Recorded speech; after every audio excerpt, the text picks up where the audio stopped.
I've been a wildlife ranger at Yellowstone for 15 years. I have a PhD in wildlife biology. I've studied elk behavior across 3 states and 2 countries. I can tell you exactly how elk react to wolves, to bears, to humans, to weather, to terrain. I can tell you how a healthy cow protects her calf, how a bull responds to threats during rut, how a herd moves when predators are near. I know these animals better than I know most people. So when I tell you that on October 28, 2019, I watched 200 elk do something that violates every principle of ungulate behavior I've ever studied, you need to understand what that means. Elk don't run toward predators, ever. It's hardwired into them over millions of years of evolution. Flight animals flee, that's the rule. But that night in Lamar Valley, I watched an entire herd run straight at my truck, cows with calves, in formation, like they were being driven, like something was using them as a weapon. And when I found what was left after the stampede, I understood why the Shoshone-Bannock have stories about the shepherd, the being that comes before the harsh winters, the one that controls the herds. My name is Dr. Sarah Chen. I'm 38 years old. And what happened to me that October changed everything I thought I knew about predator-prey dynamics in Yellowstone. If you've spent time in wild places, if you've ever seen animal behavior that didn't make sense, subscribe to this channel right now. Because what I'm about to tell you isn't just a strange encounter. It's evidence that something in Yellowstone has been managing wildlife for longer than we've been studying it, and it doesn't want us interfering. October 2019, the sweet spot between tourist season and winter closure. I'd been a wildlife ranger at Yellowstone for 15 years at that point. Started as a seasonal naturalist right out of grad school. Got my PhD in wildlife biology from UC Davis studying elk population dynamics. Published 3 papers on predator-prey interactions in the greater Yellowstone ecosystem. I knew elk. Really knew them. Could identify individuals by their markings. Knew their seasonal patterns, their social structures, their response behaviors to every predator in the park. By 2019, I was a permanent GS-11 wildlife biologist. My job was monitoring the Northern Range elk herds, specifically the Lamar Valley population, the same herds that were studied extensively after wolf reintroduction in 1995. The data we collected was critical: migration patterns, calving success, predation rates, vegetation impacts. This wasn't just wildlife watching. This was hard science that informed management decisions across the entire park. October was my favorite time. The tourists were gone. The park was quiet. The elk were in their fall patterns. Rut mostly over. Herds consolidating before winter. Perfect time for observation without interference. I'd do night patrols 3, sometimes 4 times a week. Drive the Grand Loop through Lamar Valley. Stop at known congregation areas. Document herd sizes and compositions. Note any unusual behavior or signs of predation. Routine, methodical, scientific. October 28th started like any other patrol night. I left the Mammoth Ranger Station at 8 p.m. Temperature was 32 degrees. Clear sky, new moon. Perfect conditions for wildlife observation with thermal imaging equipment. I was driving a standard Park Service Ford F-250, 4-wheel drive, equipped with spotlight, thermal camera, radio, and emergency gear. Everything a wildlife ranger needs for backcountry patrol. The plan was simple. Drive east through Lamar Valley, stop at the usual observation points, document elk locations and herd sizes, be back at Mammoth by 2 a.m., standard patrol. I'd done it hundreds of times. I reached Lamar Valley around 9:15 p.m., stopped at the pullout near Soda Butte Creek, scanned with thermal. Picked up a herd immediately, maybe 60 animals, mix of cows and calves, bedded down in the meadow about 400 yards out. Normal behavior. Everything looked good. I documented it. Moved on. Next stop was the confluence, where Soda Butte Creek meets the Lamar River, another prime elk area. Thermal showed a larger group, maybe 100 animals, also bedded. A few standing sentries, normal alert behavior. One of the cows had a radio collar. I noted the ID number. Everything standard. I was about to move on when I noticed something odd. The standing sentries weren't looking outward in different directions like they should. They were all facing the same direction, northeast, up toward Specimen Ridge. And they were rigid, not relaxed alert, tense, fixated. I swung my thermal scanner in that direction. Nothing. Just trees and hillside. No heat signatures except some small animals, probably coyotes or foxes. But the elk weren't moving, just staring, completely focused on something I couldn't see. I watched for maybe 10 minutes. The behavior didn't change. Finally, the herd settled. The sentries relaxed, started looking in different directions again. Weird, but not alarming. Elk spook at shadows sometimes. Could have been a wolf moving through. Could have been nothing. I made a note in my log and drove on. Third stop was Slough Creek, another major congregation area. I parked at the pullout, grabbed my thermal scanner, and immediately knew something was wrong. There were no elk. Slough Creek always had elk. Always. It's one of the most consistent areas in the valley. Premium forage, good sight lines, close to water, but my thermal showed nothing. Empty meadow. No heat signatures except some bison in the distance. 200 elk don't just disappear. I radioed the night dispatcher at Mammoth. This is Chen on Lamar Patrol. I'm at Slough Creek and the entire herd is gone. Last count 2 days ago was over 200 animals. You have any reports of wolf activity or disturbance in this area? A pause. Then, negative, Chen. No reports. Could they have moved to winter range early? Not this early. And not the whole herd at once. Something pushed them out. Copy. Want me to send backup? I thought about it. Negative. I'll continue patrol and see if I can locate them. Probably just move to another drainage. I'll keep you updated. Roger. Check in every 30. Mammoth out. I put down the radio and looked at the empty meadow. In 15 years, I'd never seen Slough Creek completely empty during fall. Something had moved those elk. The question was, what? I got back in my truck and continued east. The next 20 minutes were strange. Every major elk area I checked was either empty or had significantly reduced numbers. The animals that were there seemed agitated, standing, alert, not bedded down like they should be at night, and they all seemed to be moving in the same direction, west, down valley, toward the Lamar Ranger Station area. It was like something was pushing them, herding them. My first thought was wolves. The Lamar Canyon Pack sometimes did coordinated hunts. But this wasn't hunt behavior. Wolves scatter elk. They don't consolidate them. Bears, wrong season. They should be denning or close to it. And bears don't herd. I was running through possibilities when my headlights caught movement ahead. Elk, crossing the road. I slowed down, counted them as they passed. 15, 20, 30. All cows and calves, moving at a fast walk. Not running, but definitely urgent. And they were all heading west. I pulled over, grabbed my thermal, scanned the area they'd come from, and I saw them. Hundreds of elk strung out across the hillside, all moving in the same direction, all at the same pace. Like a migration, but wrong season, wrong direction, wrong everything. I'd never seen anything like it. Elk don't mass migrate at night. They don't move in coordinated groups like this unless they're being driven by extreme pressure. I grabbed my radio. Mammoth, this is Chen. I've got a major elk movement happening in Lamar. Looks like 3, maybe 400 animals all heading west down valley. This is not normal behavior. Something's driving them. Copy, Chen. Any visual on what's causing it? I scanned with thermal again, looked for wolves, bears, anything. Negative, no predators visible, but they're definitely fleeing something. The whole northern range herd is on the move. Roger, continue monitoring. We'll get a supervisor on the line. Stand by. I waited, watched the elk continue to stream past. The urgency in their movement was palpable. These weren't animals casually relocating.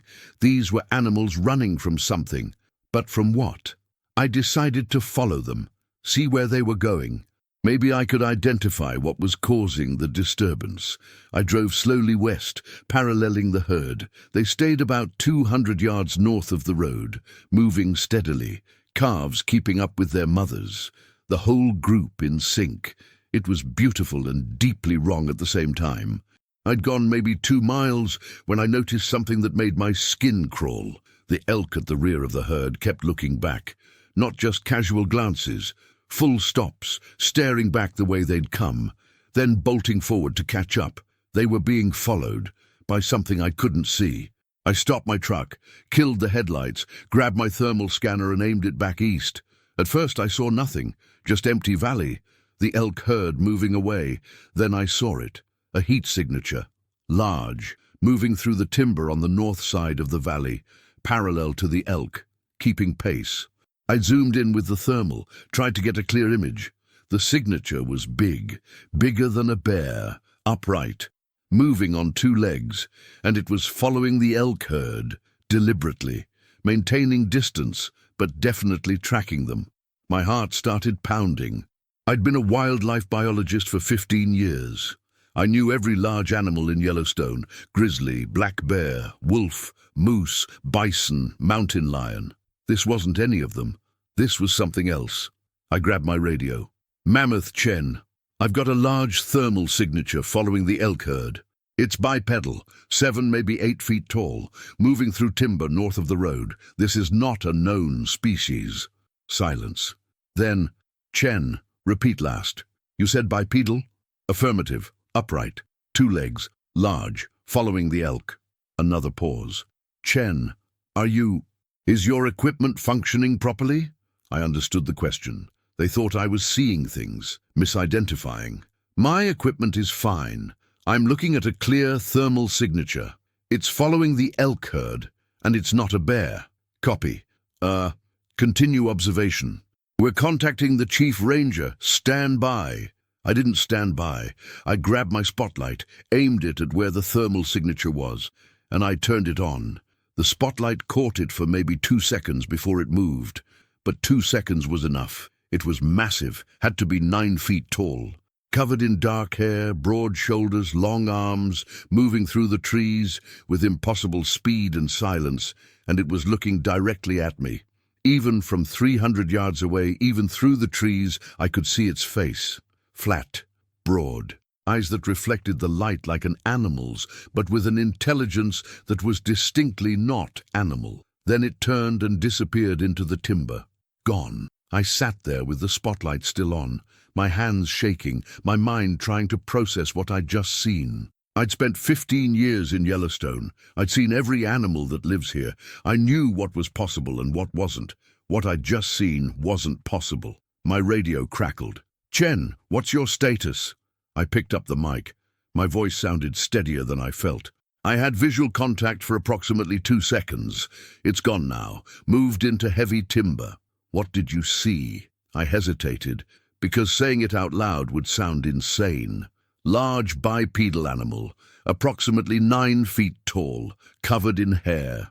It was following the elk herd, and when I spotlighted it, it left. Silence. Then, Chen, are you certain of what you saw? I'm certain. I had clear visual. This is not a misidentification. Copy. The chief ranger wants you to return to Mammoth immediately. Do not continue patrol. Return to base now. Negative. I need to understand what's happening with these elk.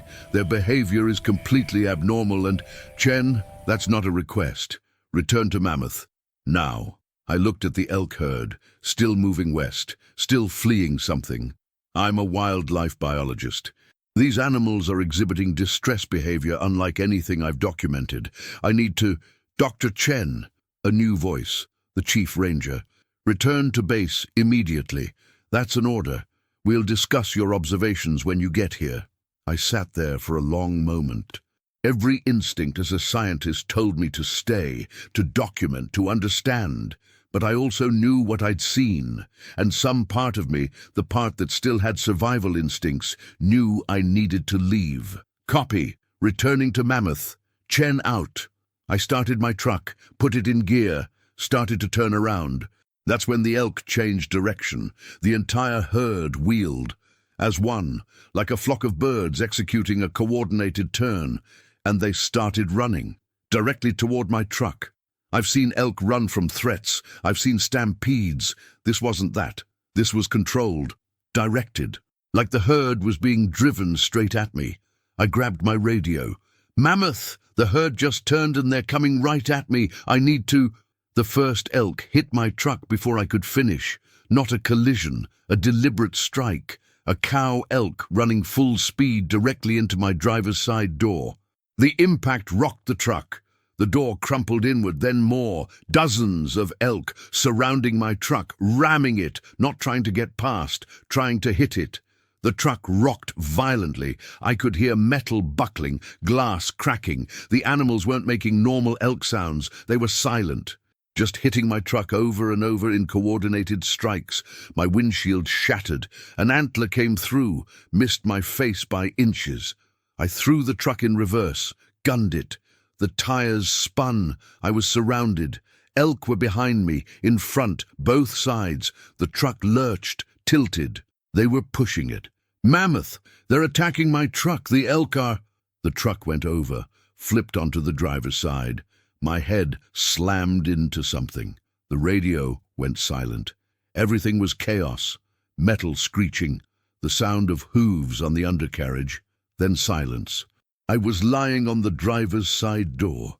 The truck was on its side. My head was bleeding. My ribs screamed when I tried to breathe.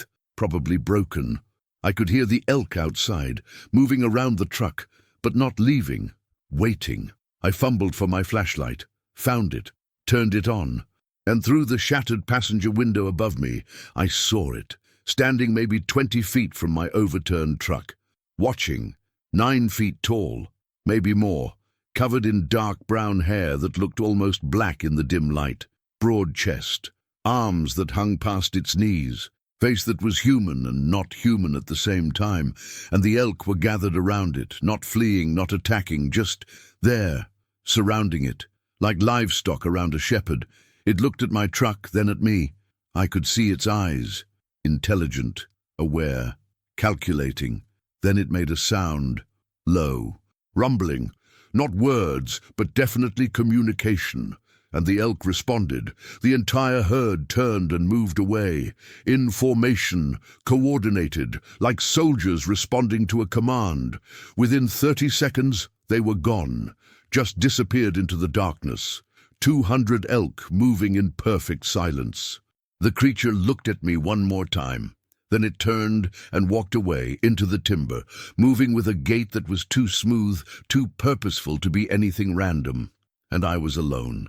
In an overturned truck, in the middle of Lamar Valley, with 3 broken ribs and the understanding that everything I thought I knew about wildlife behavior was wrong. I don't know how long I lay there, maybe 20 minutes, maybe an hour. Time felt weird. Eventually I heard it, an engine, headlights coming down the road, backup, finally. 2 rangers and a wildlife tech pulled me out of the truck, got me stabilized, loaded me into their vehicle. They were asking questions. What happened? How did the truck flip? Where were the elk? I told them the truth, that the elk herd had turned and stampeded directly into my truck, that they'd flipped it, that they'd been driven by something I couldn't identify. I didn't mention what I'd seen standing in the darkness. Not yet. Because I saw the looks on their faces when I said the elk had attacked the truck. They thought I'd hit the herd by accident. That the trauma had confused my memory, that I was misremembering the sequence of events. They drove me to the clinic in Mammoth, 3 broken ribs, concussion, various cuts and bruises. They kept me overnight for observation. The chief ranger visited the next morning. "How are you feeling, Sarah?" "Like I got trampled by 200 elk." He sat down, pulled out a notebook. "I need your official statement. What happened out there?" I told him everything, the strange elk movements, the thermal signature, the visual contact, the herd turning and attacking my truck, the creature standing in the darkness commanding the animals. He listened without interrupting. When I finished, he was quiet for a long moment. "Sarah, you've been a model ranger for 15 years. Your research is exemplary. Your observations are always reliable. So I'm going to ask you this once, and I need you to really think before you answer. Is it possible the head injury is affecting your recollection of events? No. Is it possible you saw a bear and the darkness and stress made it seem like something else? I know what a bear looks like. This wasn't a bear. Is it possible the elk were fleeing a predator and accidentally struck your vehicle? Elk don't attack trucks. You know that. They flee. They don't turn and charge, and they definitely don't coordinate their movements like that herd did. He sighed, closed his notebook. Sarah, I believe you experienced something traumatic, but what you're describing, it's not consistent with known animal behavior.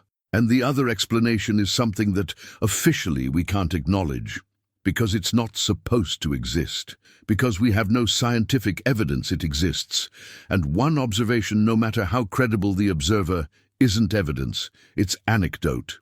So what happens now? Now you heal. Take the medical leave you need. When you're ready, we'll talk about your next assignment. Next assignment?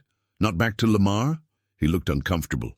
We think it's best if you work in a different area for a while. Mammoth terraces, visitor education, less isolated work. I understood.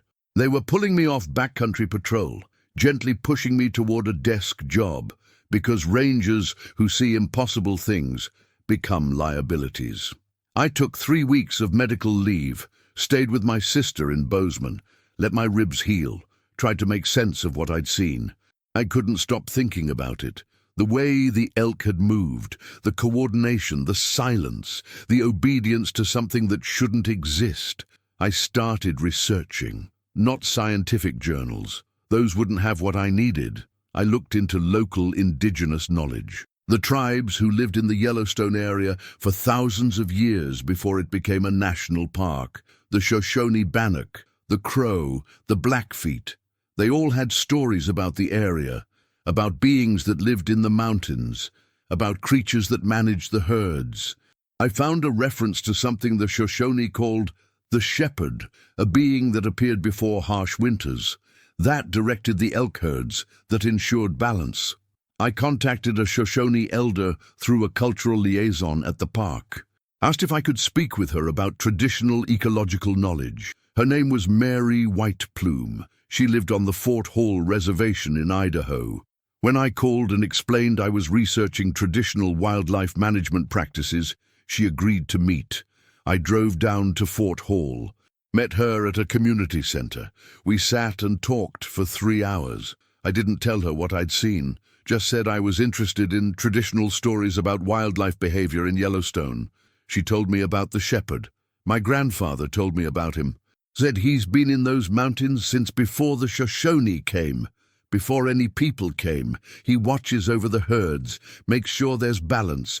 When too many elk, he reduces. When too few, he protects. He knows things about those animals that we'll never understand. Have people seen him? She smiled, knowing. Some have. The ones who work at night, who go into the backcountry alone. My cousin worked for the Park Service in the 80s. Trail crew. He saw the shepherd once, up near Tower Fall. Said it was watching a herd of elk. Just watching. Making sure they were healthy. What did it look like? Like a man, but not a man. Tall, covered in hair, but with eyes that understood, that knew. Did your cousin report it? She laughed, bitter. To who? The white scientists who think they know everything about those mountains. They just say he was drunk or lying, so he kept quiet. Like everyone who sees the shepherd keeps quiet. Why are you telling me this? She looked at me hard. Because you've seen him too, haven't you? I didn't answer, didn't need to. She nodded. He showed himself to you for a reason. Maybe to teach you something, maybe to warn you. But you saw him because he wanted you to see him. What should I do with what I know? What can you do? The Park Service won't believe you. Scientists won't believe you. Most people won't believe you. All you can do is remember that those mountains aren't ours. We're just visitors. The shepherd was there first. He'll be there long after we're gone. I thanked her, drove back to Yellowstone, and I made a decision. I went back to work. Took the reassignment to Mammoth Terraces, did visitor education, guided tours, answered questions about geysers and hot springs. Safe, boring.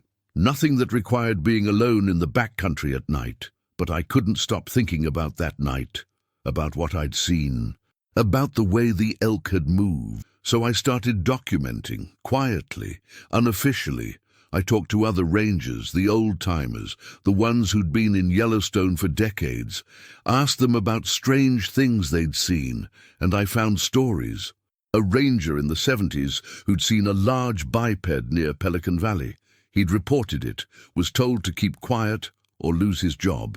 A wildlife tech in the 90s who'd found elk arranged in a circle after a wolf kill, not scattered like normal predation, arranged deliberately, like someone had moved them. A backcountry ranger in 2005 who'd seen something controlling a bison herd near Hayden Valley, driving them away from a popular trail.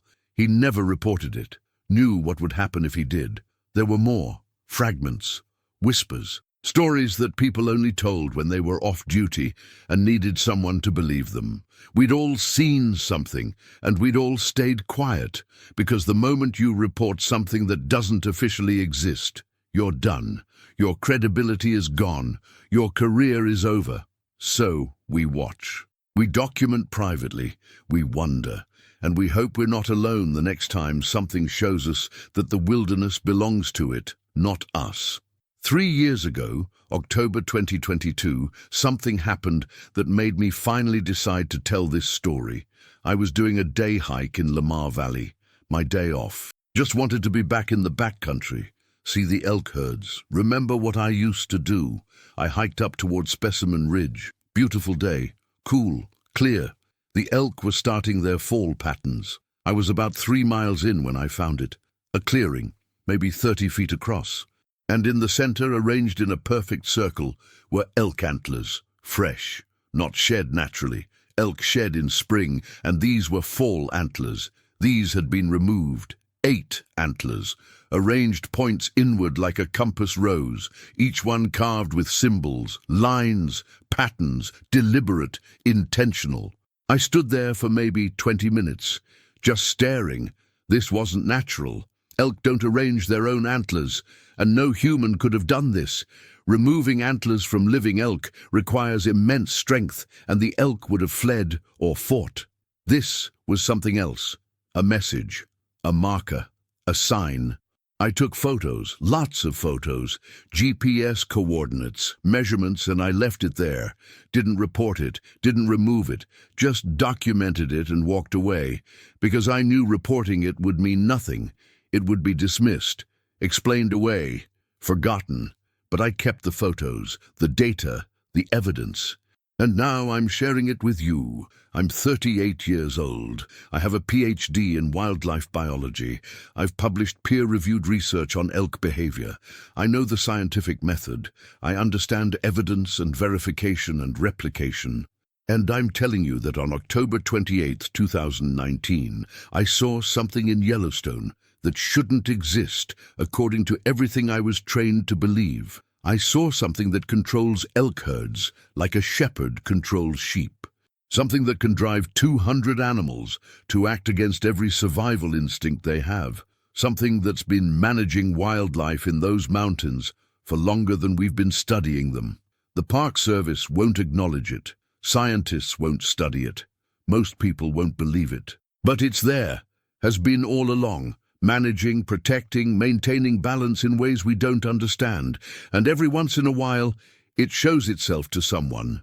Maybe as a warning, maybe as a reminder, maybe just to prove that we're not in charge of the wilderness.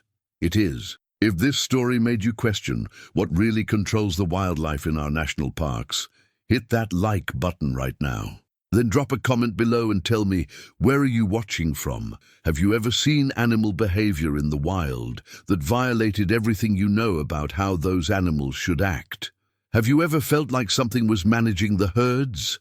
I read every single comment.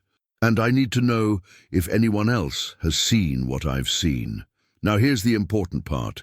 If you want to hear more stories from people who work in wilderness areas and encounter things that challenge everything we think we know about what lives in these places, you need to subscribe to this channel. Click that subscribe button right now and make sure you turn on the notification bell so you don't miss tomorrow's story. We're uploading a new encounter every day, and you won't want to miss what's coming next. Don't just watch, subscribe. Hit the bell. I'll see you in the next one. Stay safe out there. And if you're ever on night patrol in wild country and you see a herd moving in perfect formation with no visible driver, maybe it's just migration. Maybe it's just coincidence. Or maybe the shepherd is doing what it's always done, managing its territory and reminding us that we're just visitors.